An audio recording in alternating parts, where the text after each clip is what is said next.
happened to Michelle is, what does it actually cost to turn it back on again? Roughly, Okay. is it $100 or? I mean, I think it's fair. Like, and that's what it wasn't It's clear on. staff time, Yeah, so I I mean, mean, by the with time her you add time, Ginny's time and then one of I these sent guys. Jim or Kyle. Yeah, if we okay. turn I it mean, back And on. to Yeah. be fair, the That's all we technical need. I was current thinking it might be ordinance more, calls for Yeah. a $20 fee for them to hang the door hanger. Yeah, A $20 fee for them to go knock on the door 30 minutes beforehand, and then a $50 fee to turn it back so on. it's actually charging them So it's 90. 90. So it's 90, Yeah. so bumping it to 100 instead of me It's going in $10. and putting in 3 Yeah. separate fees. Yeah, Okay. Make it easier. Makes sense. Yeah. It's closer to covering the cost. we'll make that friendly amendment. So I to that. accept your friendly amendment, as part of Robert's rules, just in case Yeah. you. How does everybody vote on the friendly amendment to this utility billing ordinance? Aye all around. Aye. Utility bill friendly amendment passed. Thank you. Now to unfinished business. We're gonna go to number 10. Do we have to Oh, pass did the we- ordinance? Oh, did we pass it? No, No, not we yet. just passed that We just amendment. passed the amendments, Oh. we still have to pass the Okay, business. sorry. I'll make, I think Catherine did that originally? I made the. She started the amendment, The original. amendment. Yeah. Okay, well then I'll make a motion to adopt but the amendments on the utility bill ordinance, as stated. Sorry. I second that.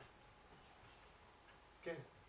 Let's take a tally on nay or yay to accept the utility tax complete package amendment. Aye. Aye. Okay, we passed utility tax ordinance amendments. Let's move into unfinished business. We'll go to number 10. Is this purely discussion at this point This is discussion at this. on property tax Yeah, levy? Property tax levy. We've been discussing different ideas of how to increase revenue. I don't know the last time a property tax levy has been run in this city, but it's probably been decades. Yeah. Currently, we're the lowest, I believe, in the state, definitely in the county, but I think we are the lowest property taxed city in the state. So I would like, I'd like to move forward with floating a levy out there in August on increasing property taxes. And if the council is okay with that, we will send it to the attorney to draw up. Is there a fee attached to running a levy? Probably, usually the last one that I was involved in was about $8,000 roughly to run to get it on the ballot. There'll be attorney costs on drawing this up. I'm not sure what that's gonna be, but it's a template. It's- Everybody it's an uses investment. Yeah, that'd be a boilerplate template for them to do something similar to that. And then I think discussion of what that actual number is. That down the actually, road. so I guess what we're looking at was adding 47 cents. Currently, we're at $1.23. Okay. Add 47 cents to that. That will put us above South Cleon, but below Ellensburg and below Cleon. Okay. Puts us right in the middle. Puts us right in the middle. What, For this. what's dollar amount that's expected to raise if it? A whole $100,000. That's it. It's nothing. We need more. We gotta figure out a different thing. So, but I think this is a good litmus test also. Mm-hmm. Let's see if it goes. If it doesn't go, then we get to have another discussion. I mean, this isn't gonna be a What pretty we're gonna discussion. close. Yeah, it's gonna be not gonna be a good discussion if it Yeah. doesn't pass this year. Right. And we'll have to come up with a game plan. I support it. What sort of package has to be put together to provide information to the public for it? I guess we get to discuss that in the future. Yeah, we'll try to figure out what kind of points. So as a city, we can't go out there and say, yeah, you gotta vote for this, blah, blah, blah. Employees can. City employees can go out there. There could be a group that we put together to go out and educate people and promote this. I guess some of our ideas was, let's just come up with 4 bullet points. Every single one of these people is gonna be asked that question 10 times a day. Sure. Why? And if we could just give them 4 reasons. The police department, I can't remember the percentage why that's going up, 20. 20%. And was With- that gonna be within 4 years. 20% a year for the next 3 years? if I Yeah. remember? Yep. There's number 1, Yeah. right? That's like $80,000 or something. Yeah, this one, this isn't, Yeah. 2 years from now, it's not gonna, this isn't gonna cover that Right. increase. Right. We're at 265 about, or 270 roughly under with our police today. And next year's will be up around 325 to 330. And we were at 235. Is that what it was, We 235? were, that's Yeah. when we started. Prior, yeah. Prior. So it's quite a steep, and then, you know, we have the B&O tax that we have passed on utilities, which will help with the other some other funding contributing to that, so. Yeah, If that passed, that's a good combination of close to, I wanna say close to possibly $200,000, that's well needed for revenues in this budget to even 100. break even at this point. That's 100 too, Jeff. Not to- That's is It's it the 100? roughly. as well? Roughly 100. That's what I say, it's Yeah. around 200 for both, correct? Oh, if the property If the tax pro- levy the was property to pass, tax was yes, to that would pass, be 200, And yes. then you take that little bit of REAP money that Yeah. we've done, I that thought we've the added REAP- to that, you know, wasn't it the could be REAP 27, it could be 40, we just don't know. But we have to start somewhere to sustain the city, and it's not happening without some type of tax or levy increase. Yeah. So, about, still. so I guess, we don't really, I don't believe we need a motion or anything on this, let's just move forward with this, get this levy brought back to, from the attorney to us, and then we vote yes to go to the That ballot. makes such But we have to kinda move quick because we have to get it on the ballot before May 13th. Yeah, it has to Okay. be to the county by May 13th. okay, So May 10th, we'd say our deadline is probably, Yeah. When's Just to our, be I safe. guess May. Well, let's put it on the next, next city Council. council. Yeah. next council meeting, let's have that on there, let's get it to the attorney as soon as possible, please. Great. that's it. Good. Good conversation. Now for another unfinished business, number 11, pure conversation, it's about paid parking. And who So, wants to start? Jean, would well, you like to start? I'd like to, and Michelle, I don't know if you can put one of those documents up Oh, on the yeah, I screen, probably but the can. one that's the update, and, you guys have access to this in your packet too, so, I think being in the middle of a project, the parking project, and looking at what it's done, and it's about bringing in money, and, Mhm. parking's a huge issue in town for all of us. And I've been thinking about parking for about 4 years, because we spent some time on the planning commission thinking about it, but with no real solution or anything, so the current, pilot project has got me really thinking a lot, cause it's great to bring in the money. And we're bringing a little bit of money, we could bring in more A money. lot more money. Yep. And so the city owns, and correct me if I'm off here, quite a few lots that are accessible to us for whatever I believe we want to do. There might be some restrictions on some of them. And so what you've got there, and I've put these glasses on, are, a lot, can't see with one glass, I can't. And Jeff and Kathy. Why don't you start with number 1, the one Number- by the city hall here that we discussed? Yeah, so Yeah. Dakota, along Dakota, at one point there was a fence that was 5 feet over, and then at some point, I think our former public director realized that the fence was in city property, so the fence got moved over. So there's a whole line of city property that's just kind of marshy grass. That could be parking, that could be, and I'm talking about paid parking, not free parking. A lot of smaller communities have like paid parking lots that are walkable to the main core, and that's kind of my concept here. That would be a really easy thing to retrofit and put paid parking there. So that's the one spot. Another spot, some of them are easier than others. The other one, we already have parking on Rungy Field. Some of the feedback I've heard, and I think other councils have heard is, and this maybe has changed, that the meters were in front of the play field. And I don't think they should be there, but putting meters on the lower part of that, street, that's a lot of parking. Those are easy, I think. And I think would generate much more than $100 a month. The other places that we could use, there's a lot, I know Jeff is very familiar with, right across from Rungy Field, and I think it was designated for some kind of parking. The car show parking. Car show parking. It was for the car show I know parking. we talked about that could be a paid parking lot, Yeah. right?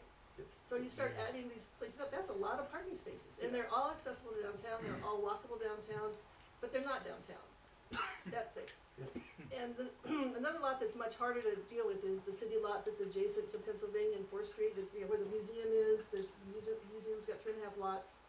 The lot that is closest to the hillside, and I think into the hillside, is cities. Yeah. That could be parking, it'd be harder, that would, I think, require a lot of excavating, and I'm not sure exactly where the line ends there, but that could be a plan in the future. Mhm. There are also some smaller spots, Kathy, help me with this one, because she's got a better visual of, Washington. yeah, right off of, Washington Street. There's, some places, down, close to Bobby Fischer's, there's a swatch of, city property right there. And then also on the other side of Washington, just beyond Heritage, Distillery, there's some city property in there as well that could be used for parking. So, and then there's also another this other little place over, Number 7. yeah, number 7, that's right at the end of Pennsylvania Avenue where it starts to head uphill, close to the coal mines trail. People park there all the time. I park there. Yeah, and that, all you'd have to do is just put, one of the signs out that says, required, the signs say required parking, and I think that's appropriate. It should say that. And it also says, local residents exempted, and I think it should say that as well. Yep, nope, I think, Yeah. I think The those are the signs are key fine. factors. Yeah, the signs are fine. We Yep. just need more of them, basically. So are you talking about eliminating, not putting them on Pennsylvania Place? Well, let me talk about that for a second, yes. That would be, that's my thinking. I mean, I'm kind of influenced by what the codes read right now. And, like our codes say, we're supposed to, as a city, assure adequate off-street parking. That's good. We're supposed to protect the historic character of the community. That's in the parking code, there's several things related to that. In the sign code, we're supposed to encourage signage that's consistent with historic practices and promote an integrated system of sign. We're supposed to avoid, sign clutter. So anything that we can do to avoid sign clutter downtown, I think is a good thing. And I think it's, I've only talked to a few people who have come to town, and they've been kinda confused. Can I park any place? If I park in front of this sign, do I have to pay, or, I think it's a little confusing, so. My proposal, and just not a proposal, just something to think about, if we could, shift the process of downtown parking to some of these other lots, we'd make more money. This is all discussion. It's This all is all about discussion, everybody's so- input, so. Yeah, so that's, I like the idea of the number 1 on Dakota there, because I was just talking to Tommy Osmanovich's son. Yep. And he's like, can I mow that and everything? I'm like, I don't have a brush hog. If you want to mow it, you're more than welcome. But it's like, if we could fix that one V-ditch and even put a culvert in, even if we made it gravel for now, that is a really good spot. 7 isn't a bad spot. yeah. Actually, today we did put, Kyle went out and put another sign in the park, but we stretched them all the way from the playground all the way to the archway. Okay. Cool. I just don't have arrows. Oh, yeah, it'll be Yes. good. And my thing, I didn't want to put it past the archway because it's kind of, some people start angle parking, that road's so narrow. So if we had something, but then we had more signs, we had like parallel parking only. Obviously the parking lot's a good idea.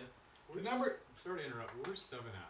I don't know. That's where I parked my truck Right across from when I City met Shop. you last week. Oh, Tiny, okay, I tiny just didn't see it. Yeah, over right. there. Yeah, Okay. right out there. Thank you. And then number 3 is not a bad idea, but we'd almost have to come in from the alley behind the bathrooms. And there is all that other, There's a parking lot out there. It would have to be alley access is what my thought was. in that yeah, one. if they came off 3rd, kind of like the little parking lot where we parked for the residual more in the bathrooms. Yep.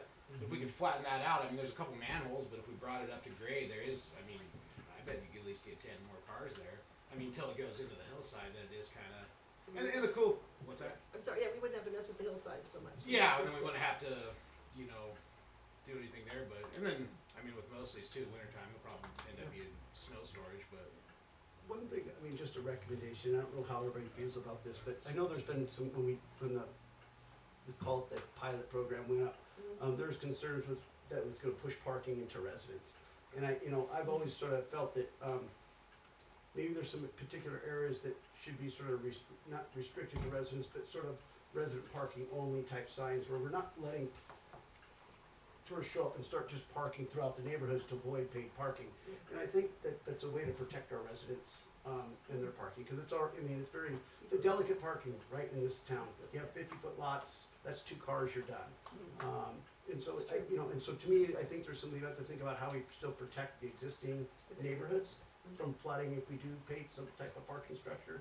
So just something to think about, maybe how you wanna detail or decide we move forward with that and sort of protect our residents of parking. Maybe it's not a law, a policy or an ordinance, but it's just sort of a courtesy sign. Yeah, back to work. So, it sounds like this, but I just wanna verify, so what we're talking about is basically an expansion of our current program, With using the some- well, same, With some With adjustments. some adjusting, yeah. Well, moving the parking signs away from downtown to these areas. but using the same system that we've contracted with to generate funds by dialing in Correct. the web, we're talking about expanding that, right? Yeah, Yes. yeah, Okay, yeah, and I'm sorry, go ahead. so I think that's a great idea, for me personally, and I've talked to a number of folks that actually are saying, why don't we put more signs out, because they're worried about people thinking, oh, I can't park here, but I can go right over there, so I think that that's a good idea. I'm a little bit, I think a lot of these spots, if you go downtown during a festival at Runji or the market, a lot of these things are already being parked on, so they should be, that's low hanging fruit, right? So I mean, to me, that seems like low hanging fruit, you just put signs out there. I'm a little bit sensitive to a couple of them, which introduces parking in a residential type neighborhood, and that's not really fair necessarily to people that are living there. That, I'm just saying, not saying I'm against it, but it has to be more thought out. Sure. But the areas that are more downtown, I think, that's And great. this is why we wanted to have this conversation, And then- right? Yes. My one thing, with all due respect, I don't think the signs on Pennsylvania are a big deal to me. If you remember about a year ago, there was that thing that was going on where some neo-Nazi group was posting stickers. Yep. And I did a circuit several times, you know, looking for those signs. So I looked at every single street post throughout the whole downtown numerous times, and there are way more than you think. That aren't those green signs. Those parking signs are like a minuscule amount of all the other signs that are there. And so I just think that that's a lot of potential revenue along Pennsylvania, and I don't think there's any downside, but that's just my opinion. That's why we're talking about Yep. it. We can disagree. Well, I question, we're gonna have to put signs up to direct people to the paid parking, and for Pennsylvania to not continue to be used by people for hours upon end and it always to be packed, we'd have to put up 30-minute only parking signs, which are more signs. Well, I was just thinking we could just go back to where we were and just really respect the, I mean, I know there's a lot of signs down there, and I guess that's what I'm reacting against, cause one more sign is one more sign is one more sign, and it'd be nice to go backwards. Maybe they should be added to the existing signs if that's the, I mean, it's literally I guess- 4 signs That's true. downtown that If you have to I'm look coming- for. But if I'm coming to Roslyn to recreate, Yeah. and I can park on Pennsylvania Avenue and not have to pay all day long. It doesn't make Why sense. would I go to a paid Why would I parking go to a lot? paid Yeah, parking you lot? almost would have to limit the amount of time you can park on Pennsylvania Avenue Yeah. to force them into the. And then that would be yet another sign. How does Ellensburg do theirs? Cause they have like 2-hour parking Parking. all They over. have They have like an 15 enforcing minute- officer also 15 though. minute. I know 2 they hour, do, but 3 you hour. know, that could still be a Yes. deterrent, just thinking that there Yeah, is one. no, I think that's, signage, and maybe it has to start with more signage just to get the, get it out there. Or at least in a one that sense. has double But I arrows. think, you know, the direction of arrows, like how we have, you go to the park and you see that sign, it should have an arrow going each Right. way that expands it, and it could start that simple, but with a few more of those, like Runji, you'd need more than the 2 that were there.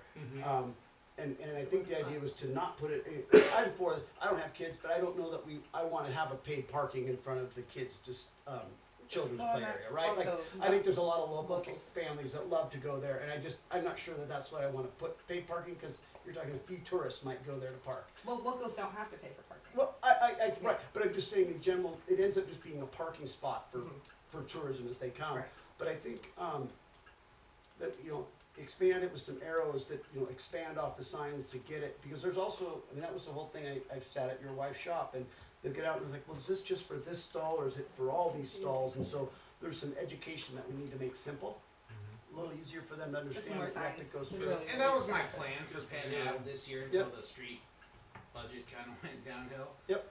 I mean, I was gonna get rid of all that talus bar because nobody likes it and I don't. And Yep. actually do like sleeves where you could put the wood post in. And then kind of when Leah was working on these, we talked about, or I talked with her, is like where we only have like 3 of those parking signs on Penn, you know, but have the arrows in the middle and then arrows at the end. So we don't have so many. And then I could actually get rid of some. There's like, because there's extra signposts on Penn that have don't have a sign on them. Correct. Because Kyle went last fall and, you know, redid them all, so they all matched. You know, like the no parking from, you know, whatever it was, midnight to 6 a.m. or whatever, and he made them all look even. But I mean, that was my whole goal with it, so we didn't have so many of those parking. I mean, just like at the park too, I just want arrows. So like here, you know, it's the same thing. I mean, we could move that one from the playground section, but it's like then it'd be nice to put a playground parking only, and then you're adding another sign. So it's kind of a rock and hard place, you know, we're in. But you're still But- catching those visitors that might pay Yeah, there yeah. for their with their kids and stuff. You're not just like full force driving in and seeing paid parking. You have it split up, which is Yeah, nice now. Yeah. I like that idea. And we could even put it to another spot I thought about was even like down by the dog park. Because people, sometimes in the summer we go to mow and they're parked right in front of there, Yeah. and it's like, I'm like, well, and you know they're bicycles or something like that, or even where we pile the snow, like past the museum. A lot of people park there. A lot of people park all the way up top of the hill towards that fire hydrant. I mean, if we had, and that would be a lot easier where we could just dig holes, wood posts, separate them out, something like that, or even do the arrows there too. Well, one thing, I think the green is very, you know, it goes with our environment, the signs that they have. I mean, I think the ones that stand out to me are the red and white and green and white and black and white that sit on pen, and that's just sort of how it's always been, right? Yeah. But I look at the new ones, at least I think they're more environmentally friendly, at least in the sense of looking at them, right? They sort of blend. But you know, we need more, right, to start this process with. So we need, if somebody could reach out to find out what would cost. Well, one is we need to replace the two at the playground because they're ripping. That's all. That's done today. Okay, so Yeah. what does it cost to replace each of those from that company? Do we know that? How many do we have left? We have, I can go count. Because I probably thought they gave us 6 or 6 to start, So but you then got it's enough. 12. I probably got 6 left. Oh, you have new ones then? I had, yeah, well, Okay. 2 of them are got replaced today, but there might be 4 new ones left. But I can reach out to Yeah. them. Does somebody want to put a small committee together to propose how the signs lay out and bring them to council, or is it something you want to have discussion here within council to decide how we lay those out? Discussion here, how they laid out. Okay? I think so. To me, we make it to me, I would make it a priority of the Runji field, making sure we have adequate signage on the Runji field, and for this parking lot. Right now, in my opinion, the city lot on Arizona, we get that thing finally done in a parking lot. We've talked about it, and it's sitting there not doing a thing for us right now. You're the one who's gonna. I think that is our priority of getting that done as a paid parking lot, and we see how